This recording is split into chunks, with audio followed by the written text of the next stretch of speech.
మనము ఆన్లైన్లో website open చేసిన తర్వాత మనకు ఇలా అయితే వస్తుంది.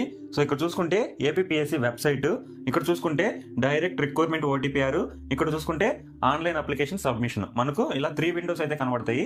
సో మనము ఓటీపీఆర్ క్రియేట్ చేసుకునేదానికి వచ్చాం కాబట్టి ఇక్కడ డైరెక్ట్ రిక్వైర్మెంట్ ఓటీపీఆర్ని అయితే సెలెక్ట్ చేసుకోవాలి. సో ఇక్కడ ఇది సెలెక్ట్ చేసుకున్న తర్వాత మనకు మళ్ళీ 2 విండోస్ అయితే కనబడతాయి. ఇక్కడ new direct requirement OTPR, modified direct requirement OTPR. ఇప్పుడు మనం ఫస్ట్ వస్తున్నాం కదా, దేన్ని సెలెక్ట్ చేసుకోవాలి? మనం కొత్తగా అసలు ఓటీపీఆర్ మనకు లేదనుకుంటే న్యూ డైరెక్ట్ రిక్వైర్మెంట్ ఓటీపీఆర్ అయితే సెలెక్ట్ చేసుకోవాలి. ఇది ఎందుకు అంటే మోడిఫైడ్ డైరెక్ట్ రిక్వైర్మెంట్ ఓటీపీఆర్ అనేది ఆల్రెడీ మనకు ఓటీపీఆర్ ఐడి ఉంది. సో దాంట్లో కొన్ని మోడిఫికేషన్స్ అయితే మనం చేసుకోవాలి. అలాంటప్పుడు మనము ఈ విండోలోకి అయితే వెళ్తాం అన్నమాట. సో ఇక్కడ న్యూ డైరెక్ట్ రిక్రూట్మెంట్ ఓటీపీఆర్ని క్లిక్ చేస్తే మన డీటెయిల్స్ అన్ని అడుగుతుంది. Basic details, education details and address details and ప్రతి ఒక్కటి అడుగుతుంది. ఇక్కడ స్టార్ మార్క్ ఉంది కదా, ఇవి రిక్వైర్డ్ ఫీల్డ్స్ అన్నమాట. సో అవి మ్యాండేటరీగా మనం అయితే ఫిల్అప్ చేయాలి. మీరు అవి మిస్ చేసేదానికే తెలియదు. ఒకవేళ అవి మిస్ చేసినా కానీ మీకు అప్లికేషన్ అనేది సబ్మిట్ కాదు. సో ఇక్కడ చూసుకుంటే ఇవన్నీ బేసిక్ డీటెయిల్స్. ఇక్కడ చూసుకుంటే అదర్ డీటెయిల్స్. అదర్ డీటెయిల్స్ అంటే మనకి ఏమేమి వస్తాయి? అదర్ డీటెయిల్స్లో మన గురించి, అంటే మీరు ఎక్కడైనా వర్క్ చేశారా, ప్రజెంట్ వర్క్ చేస్తున్నారా, మీకు ఏదైనా డిసేబిలిటీ ఉందా, దాని గురించి అయితే అడుగుతుంది.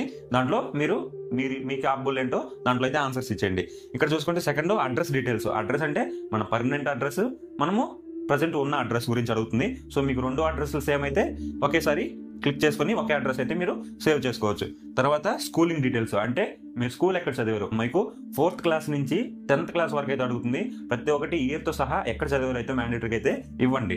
తర్వాత ఇక్కడ higher education details, additional qualification details అనేటివి అవి మ్యాండేటరీ కాదు. సో ఒకవేళ మీకు ఫర్దర్ ఏపీపీఎస్సీకి రిక్వైర్ అవుతుంది అనుకుంటే ముందుగా అయితే సేవ్ చేసుకోండి, లేదా తర్వాత అయినా సేవ్ చేసుకోవచ్చు అనమాట. ఇక్కడ ఫోటో అండ్ సిగ్నేచర్ డీటెయిల్స్ ఉంది కదా, అవి కూడా మ్యాండేటరీ డీటెయిల్స్. అంటే మీ ఫోటో అండ్ సిగ్నేచర్ని అయితే స్కాన్ చేసి అయితే మీరు పెట్టాల్సి ఉంటుంది. ఇక్కడ మిగతా ఇక్కడ చూసుకుంటే ఈ 2 అయితే సెలెక్ట్ చేసుకోండి. ఇది వచ్చేసి డిక్లరేషన్ మన టర్మ్స్ అండ్ కండిషన్స్ అయితే ఉంటాయి అది. ఇక్కడ ఇది వచ్చేసి నోటిఫికేషన్ అలర్ట్ అనమాట. మీరు ఇది సెలెక్ట్ చేసుకున్నట్టయితే ఒకవేళ ఏపీపీఎస్సీ నుంచి మీకు ఏదైనా నోటిఫికేషన్స్ కానీ ఉంటే మీకు డైరెక్ట్గా అయితే మీకు మీ మొబైల్ నెంబర్కి ఆ ఈమెయిల్ ఐడికి అయితే వాళ్ళ నోటిఫికేషన్ అయితే షేర్ చేయడం జరుగుతుంది అనమాట. తర్వాత ప్రివ్యూ క్లిక్ చేసిన తర్వాత మీ డీటెయిల్స్ అన్ని ఒకసారి చూపిస్తుంది.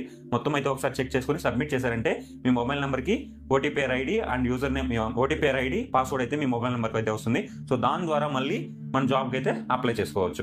ఓకే, ఓటీపీఆర్ ఎలా అప్లై చేసుకోవాలి మీకైతే ఒక అవగాహన వచ్చిందని అనుకుంటున్నా.